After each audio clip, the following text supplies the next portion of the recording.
इस बार भारत अपनी उपलब्धियों का उत्सव भी मना रहा है।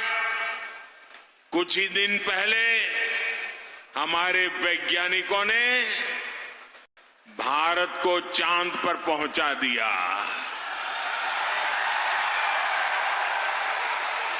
भारत का चंद्रयान वहां पहुंचा जहां दुनिया का कोई देश नहीं पहुंच पाया था।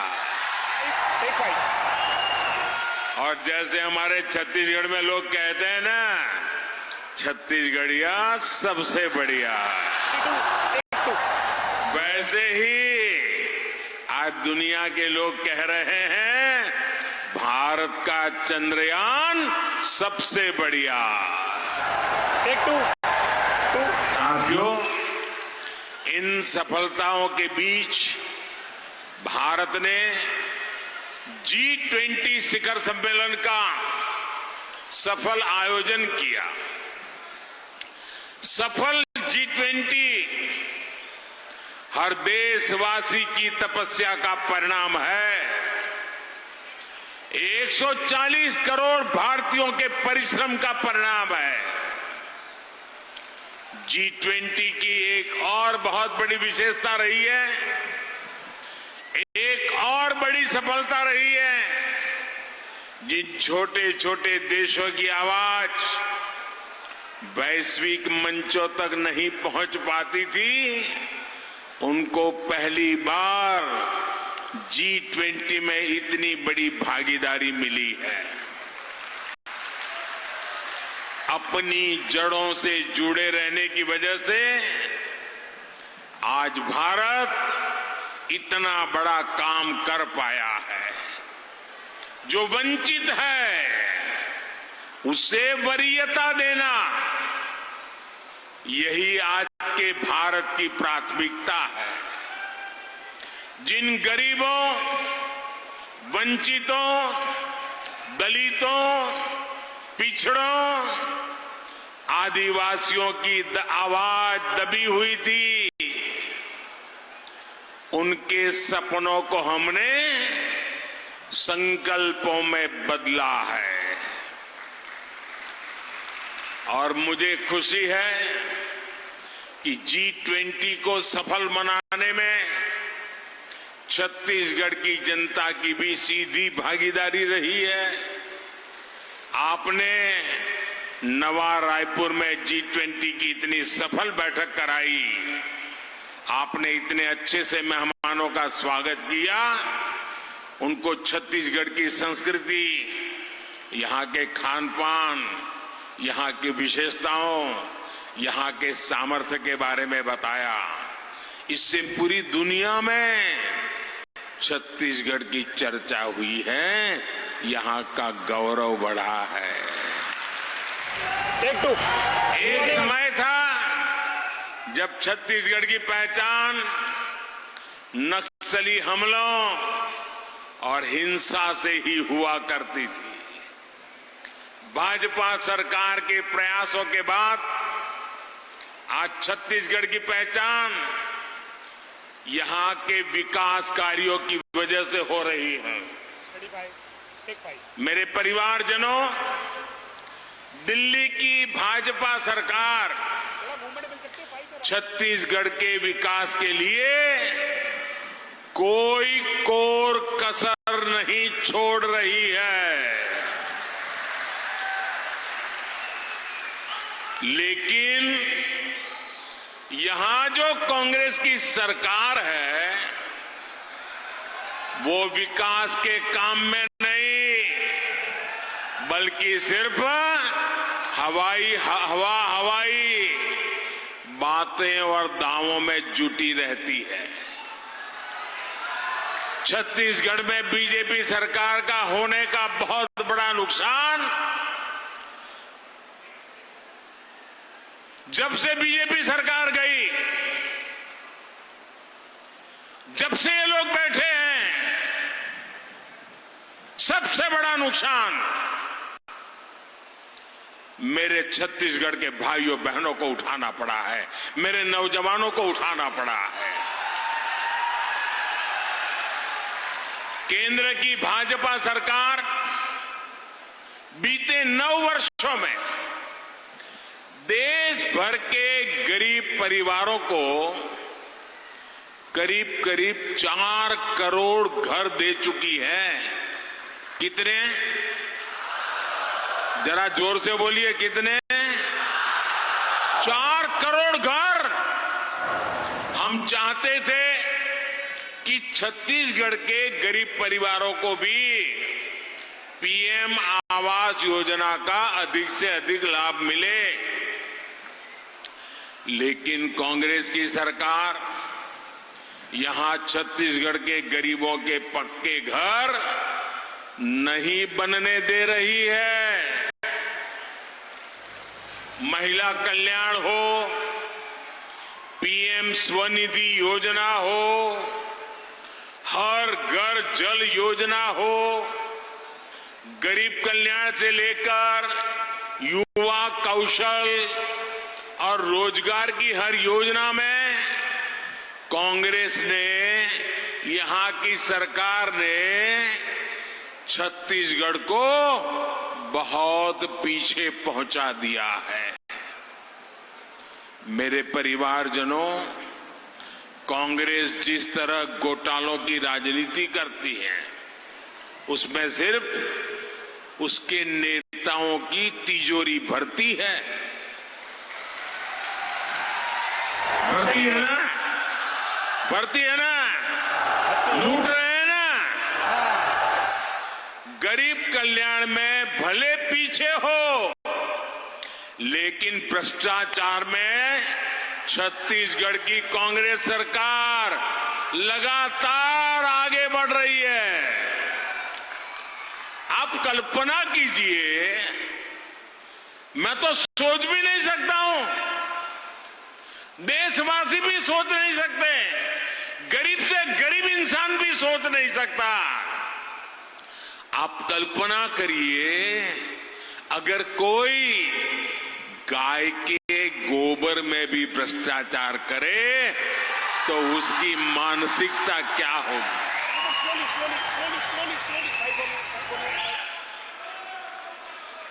छत्तीसगढ़ की बहनों से वादा तो किया था शराबबंदी का, लेकिन कांग्रेस ने शराब की बिक्री में ही घोटाला कर दिया। छत्तीसगढ़ खनिज संपदा से इतना समृद्ध राज्य है, केंद्र की भाजपा सरकार ने डिस्ट्रिक्ट मिनरल फंड योजना बनाई। हमारा मकसद था कि जिन जिलों से खनिज संपदा निकलती है तो उसका एक हिस्सा उसी क्षेत्र में विकास के लिए खर्च किया जाए। हम चाहते थे हमारे आदिवासी बहनों भाइयों को इसका सबसे ज्यादा लाभ मिले, लेकिन यहां की भ्रष्ट कांग्रेस सरकार ने इसको भी नहीं छोड़ा।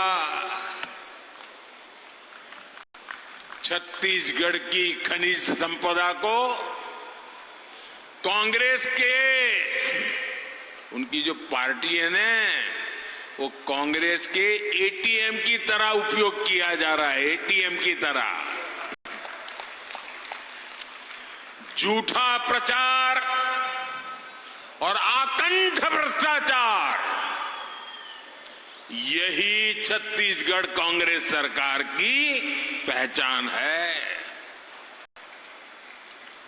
और वो तो कहते हैं बहुत सालों के बाद मौका मिला है और इसके बाद मिलने वाला नहीं है, यही समय है, जितना लूट सको लूटो। बहुत बढ़िया। मेरे परिवारजनों, कांग्रेस का ट्रैक रिकॉर्ड और भाजपा का ट्रैक रिकॉर्ड आपके सामने है। 50 साल से भी पहले कांग्रेस ने देश से गरीबी हटाने की गारंटी दी थी कि नहीं दी थी भैया? इंदिरा जी के जमाने से गरीबी हटाने की बातें कर रहे थे ना। कांग्रेस तब भी हर चुनाव इसी गारंटी पर लड़ती थी और आज भी इसी गारंटी पर लड़ती है। अगर कांग्रेस अपने जमाने में अपना काम ठीक से करती तो आज मोदी को इतनी मेहनत नहीं करनी पड़ती। मोदी ने गारंटी दी थी कि देश के गरीब को सशक्त बनाऊंगा। आज आप इसके परिणाम देख रहे हैं। सिर्फ 5 वर्षों में ही 13.5 करोड़ देशवासी गरीबी से बाहर आए हैं। ये इसलिए हुआ क्योंकि भाजपा सरकार ने गरीब के हित में योजनाएं बनाई। भाजपा ने गरीबों को गरीबी से लड़ने के लिए जरूरी साधन दिए, सामर्थ्य दिया। भाजपा ने सरकारी योजनाओं से बिचौलियों को, कटकी कंपनी को, लुटेरों को बाहर निकाला। हमने ये सुनिश्चित किया कि लाभार्थियों तक पूरा लाभ पहुंचे। आज आप देखिए, मुफ्त राशन हर लाभार्थी तक, हर गरीब तक बिना किसी घोटाले के पहुंच रहा है। आयुष्मान भारत योजना के तहत छत्तीसगढ़ के लाखों गरीब परिवारों को मुफ्त इलाज की सुविधा मिली है। जो कभी गैस सिलेंडर की कल्पना तक नहीं कर सकते थे, उन तक गैस कनेक्शन मुफ्त में पहुंचाया है। अभी कुछ दिन पहले ही उज्ज्वला योजना के लाभार्थियों के लिए सिलेंडर 400 रुपये सस्ता किया गया है। कल ही केंद्र सरकार ने 75 लाख नए उज्ज्वला कनेक्शन देने को मंजूरी दी है। जिन परिवारों में विस्तार हुआ है या परिवार में विभाजन हुआ है, वो भी रह न जाए, उसकी चिंता अभी से शुरू कर दी है। और इसका बहुत बड़ा लाभ हमारी छत्तीसगढ़ की बहनों बेटियों को होने जा रहा है।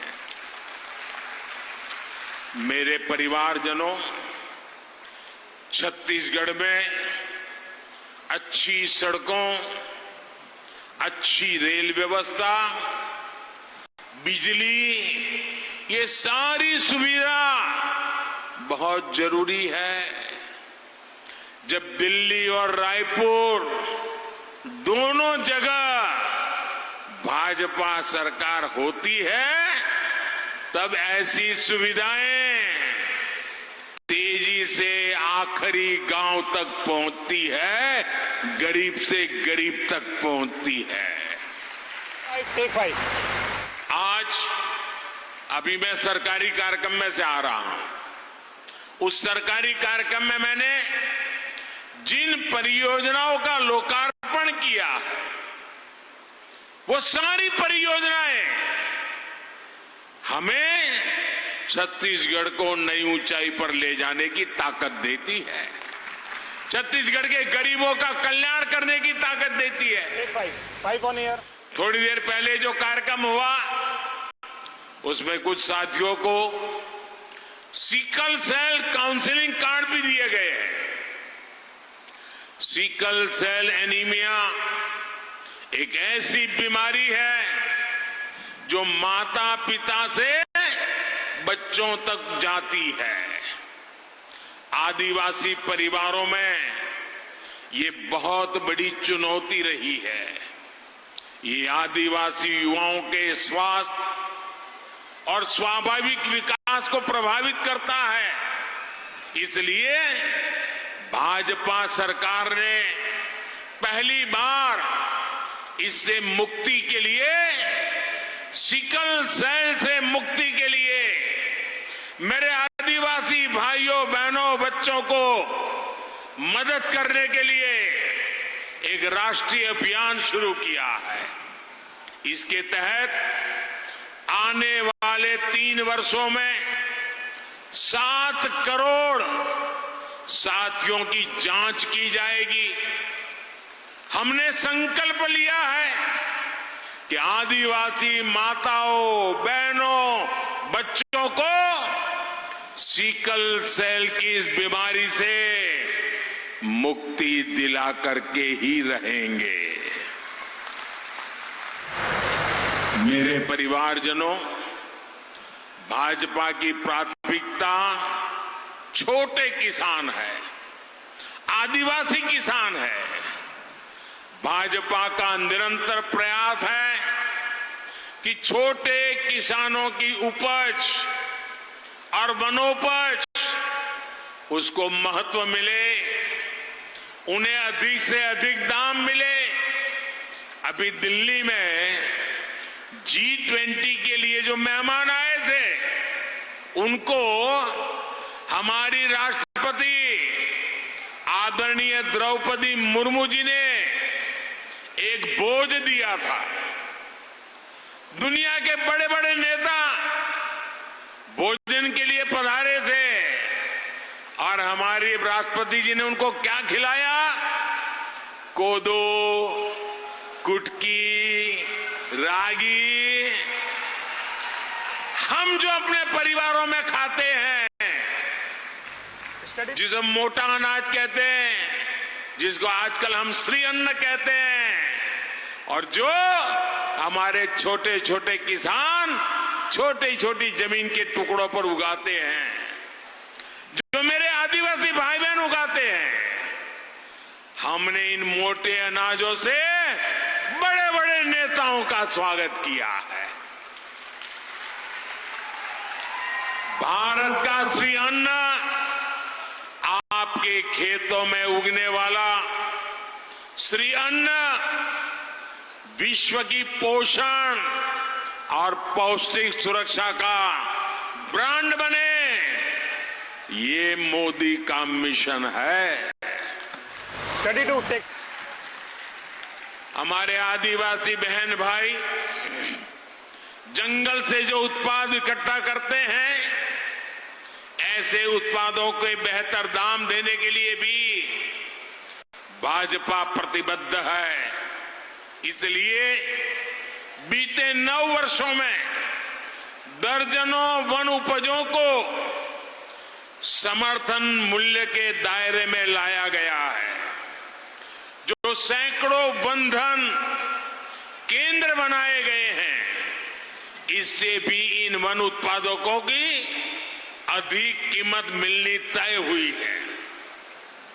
मुझे खुशी है कि वनधन केंद्रों में बड़ी संख्या में आदिवासी बहन भाइयों को रोजगार मिला है। विशेष रूप से आदिवासी बहनों के सैकड़ों स्वयं सहायता समूह वन धन योजना से जुड़े हैं। मेरे परिवारजनों, छत्तीसगढ़ की ये भूमि भगवान श्री राम का ननिहाल है।